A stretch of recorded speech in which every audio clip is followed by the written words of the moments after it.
สวยสวยหนึ่งสวยหนึ่งชิมดูกับข้าวสวยนะคุณน่ะแต่งตัวเต็มยศไปเลย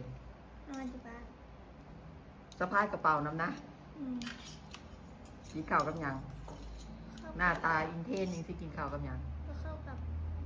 ปลาแดกตำมะฮุ่งลวกเส้นแคบหมูทอดไก่บ่ทำเยอะจังเมนูสวยบ่ใครปูหมูเห็นคนโน้นจะโกงอ่ะก็แม่เนาะกลัวลูกไม่อิ่มคนโมโหหิวอะไรว่าอยู่ตื่นสายจะไปไหนก็ไม่ได้ไปจนเที่ยงไม่นัดล่ะนะบอกแล้วตั้งแต่เมื่อวานนี้ไม่ได้บอกเคยบอกแค่ว่าจะไปซื้อชุดมันซื้อตอนไหนก็ได้โอ้ยใช่กับโบต้องไปพร้อมสัตว์สิป้าไปตอนไหนก็ได้ไปตอนไหนก็ได้ของวัน2 ทุ่มพลาจังไปสันดูเส้นนะเพิ่นทำอะไรนะทำไมพัดลมมันถึงหยุดมันเด้งเหรอเด้งเองแก๊สเจ้าน่ะไปปิดกินมดอยู่บนนี่2 คนนี่ให้ปลาเจ้าของกินเนาะคือมาหลายแท้ตอนแรกนึกว่าบ่มีแคบหมูมึงทอดไก่กับพักหลายเพื่อนโมโหหิวไงแม่พูนไปซื้อแคบหมูมากินหัวคนเลยกินหัวลูกนะตื่นสายไม่ได้ตื่นสายน้ำท่าก็อาบช้าจะไปไหนก็รอไป1 ชั่วโมง 2 ชั่วโมงทุกคนมันสวยผู้ใดรอไหวดิทุกคนมันสวยคอยจะอยู่เฮือนต่อไปฮะคอยจะคนสวยเฝ้าเฮือนเอ้าคนมันสวยเคยอยู่เฮือนเฝ้าเฮือนนอนอยู่เฮือนแต่งตัวแล้วก็นอนอยู่เฮือนไปทางใดบ่ท่านหมู่ท่านพวกดอกก็ต้องนัดไงป๊าดจักเสยนัดซำใดคอยต้องเขียนอันจดหมายล่างอันนัดไปบ่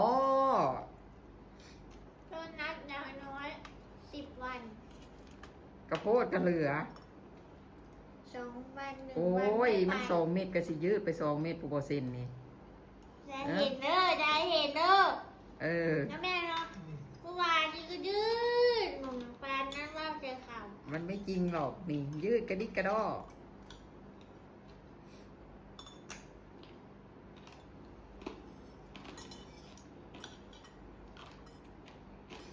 บึ่งนึกว่ากินเป็น10ที่ไหนได้กิน2 คน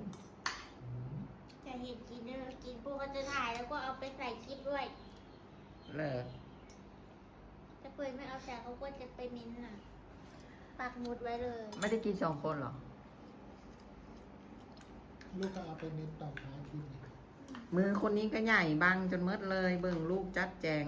คำเข่าลูกนะ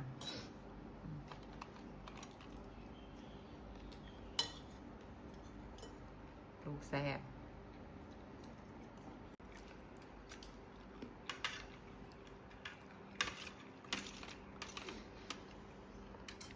จากพูนจิบเรือยังได้แม่นางกินเก่งจะกินน้อย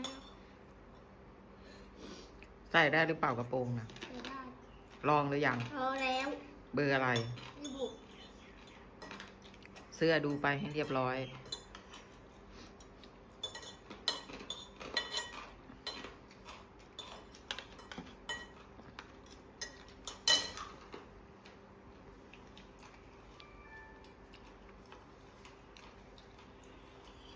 เอาอะไรเอาเส้นเอาไก่เอาอะไรอิ่มละ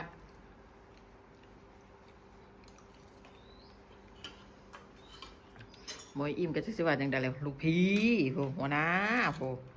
เหลือแต่คนนี้นี่ขึ้นอืดและอิ่มมาสั่นกินกี่คนเดียว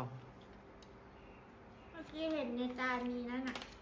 มีอะไรมีนะในจานมีของกินเหมือนนะ